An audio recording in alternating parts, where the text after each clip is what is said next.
بسم اللہ الرحمن الرحیم قال نبی صلی اللہ علیہ وسلم من زار قبری وجبت لہ شفاعتی۔ دیکھو میرے بھائیو، دنیا کے اندر بہت سارے شہر ہیں، بہت سارے، لیکن مسلمان دو شہر سے بڑی محبت کرتا ہے، ایک ہے مکہ مکرمہ اور دوسرا ہے مدینہ منورہ۔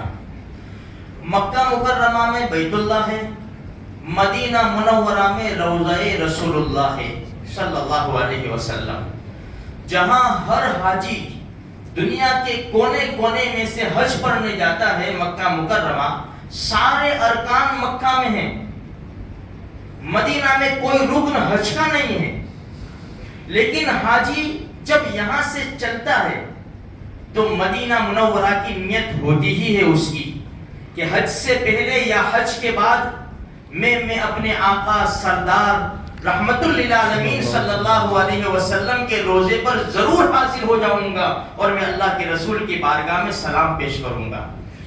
اور جس کو جتنا عشق ہوتا ہے نا، اتنی مدینہ منورہ میں داخل ہونے سے پہلے اس کی کیفیت الگ ہو جاتی ہے۔ جیسے حضرت علی رضی اللہ تعالیٰ عنہ، نماز اذان ہو جاتی تھی، رنگ پیلا پڑ جاتا تھا، چہرہ پک ہو جاتا تھا۔ امیر المومنین کیا ہوا؟ فرمایا رب نے بلایا ہے، اب رب کے دربار میں جانا ہے، سیدھا کھڑا ہو سکوں گا کہ نہیں۔ اسی طرح اللہ کے رسول کے روزے پر سلام پیش کرنے والوں کی کیفیت الگ الگ ہوتی ہے۔ کوئی ویسے ہی چلے جاتا ہے ہمارے جیسے، لیکن جس کے دل میں عشق رسول جاگا ہوا ہوتا ہے، جو سنتوں پر زندگی گزارتا ہے، اللہ کے طریقوں سے محبت کرتا ہے، اس کی کیفیت ایسی ہی ہوتی ہے اور جواب بھی ملتے ہیں اندر سے۔ کئی بار لوگوں نے سنا، جیسے حسین احمد مدنی رحمت اللہ علیہ جب روزہ اقدس پر حاضر ہوئے، کہا السلام علیکہ یا جدی، اے نانا، اے میرے پیارے نانا، آپ پر سلام ہو۔ تو اندر سے آواز آئی وعلیکہ السلام یا ولدی، ہاں میرے بیٹے وعلیکم السلام۔ خواجہ سید احمد رفاعی رحمت اللہ علیہ سن ہجری 500 میں یا 512 میں ان کی پیدائش ہے عراق میں۔ سن ہجری 555 میں حج کرنے تشریف لے گئے سید احمد رفاعی رحمت اللہ علیہ۔ حج کے ارکان پورے ہو گئے، پھر مدینہ منورہ تشریف لے گئے اور اللہ کے رسول صلی اللہ علیہ وسلم کے روزے کے اوپر حاضری دے دی۔ جب حاضر ہوئے، ایک شعر پڑھا انہوں نے، اس کا ترجمہ یہ ہے، یا رسول اللہ صلی اللہ علیہ وسلم،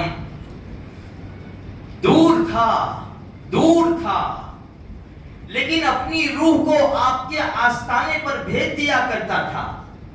میری روح آتی تھی اور آستانے کو چوم کر چلی جایا کرتی تھی۔ یا رسول اللہ، اب جسموں کے ساتھ حاضر ہوا ہوں، میں اپنے جسم کے ساتھ حاضر ہوا ہوں۔ اے اللہ کے رسول، اب میری تمنا ہے آپ اپنا ہاتھ دیجئے تاکہ میرے ہونٹ آپ کے ہاتھ مبارک کو چوم سکے۔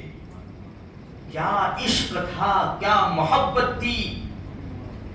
فوراً ہاتھ نکلا قبر اکبر سے فوراً، اور خواجہ سید احمد رفاعی رحمت اللہ علیہ نے اس ہاتھ کو چوما۔ 90,000 لوگ اس وقت موجود تھے، 90,000، اور سب نے دیکھا اور سب نے زیارت کی نبی کریم صلی اللہ علیہ وسلم کے دست مبارک کی۔ اور سب سے بڑی بات یہ ہے، اس مجمع کے اندر پیران پیر شیخ عبد القادر جیلانی رحمت اللہ علیہ بھی موجود تھے، اس لیے کہ وہ بھی عراق کے۔ ان کی پیدائش سن ہجری 470، ان کی پیدائش سن ہجری 500 یا 512، اور خواجہ عبد القادر جیلانی رحمت اللہ علیہ کی ٹوٹل ایج 89، تقریباً 90 سال، اور یہ واقعہ آیا 555 ہجری میں۔ تو اس واقعے کے اندر شیخ پیران پیر عبد القادر جیلانی رحمت اللہ علیہ بھی موجود تھے۔ تو میرے بھائیوں، جیسا عشق، اور ایک واقعہ ایسا نہیں ہے، کتابوں میں چند واقعات لکھے ہیں کہ جن کی وجہ سے ہمارے پیارے آقا محمد رسول اللہ صلی اللہ علیہ وسلم کا ہاتھ دست مبارک اپنی قبر سے نکلا ہے۔ اللہ ہمارے بھی ایسے نصیب جگہ دے کہ کچھ بھی ہو جاوے کہ اللہ کے رسول کو ہم سلام پیش کرے، بس اللہ کے رسول صلی اللہ علیہ وسلم ہمارے سلام کا جواب دے دے، تاکہ ہماری دنیا بھی سنور جاوے، ہماری آخرت بھی سنور جاوے۔ اس کے لیے میرے بھائیوں اپنے نبی سے محبت کرنی پڑے گی، اپنے نبی کے طریقوں کو اپنی زندگی میں لانا پڑے گا، سجانا پڑے گا۔ سارے طریقے بیکار ہیں، محمد رسول اللہ صلی اللہ علیہ وسلم کے طریقے کے آگے سارا کلچر بیکار ہے، محمد رسول اللہ صلی اللہ علیہ وسلم کے کلچر کے آگے جس طرح زندگی گزاریں گے میرے بھائیوں، ایسے اللہ ہمیں پھل نصیب کرے گا۔ بس اللہ سے دعا ہے کہ مجھے بھی، آپ کو بھی، سارے مسلمانوں کو اللہ تبارک و تعالی اپنے پیارے نبی سے سچی پکی محبت نصیب فرماوے، اور ان کے ساتھ ہمارا حشر ہو، اور ان کے ساتھ ہم قیامت کے میدان میں کھڑے ہو، اور پیارے نبی کے مبارک ہاتھوں سے اللہ پاک ہمیں جامع کوثر نصیب فرما دے۔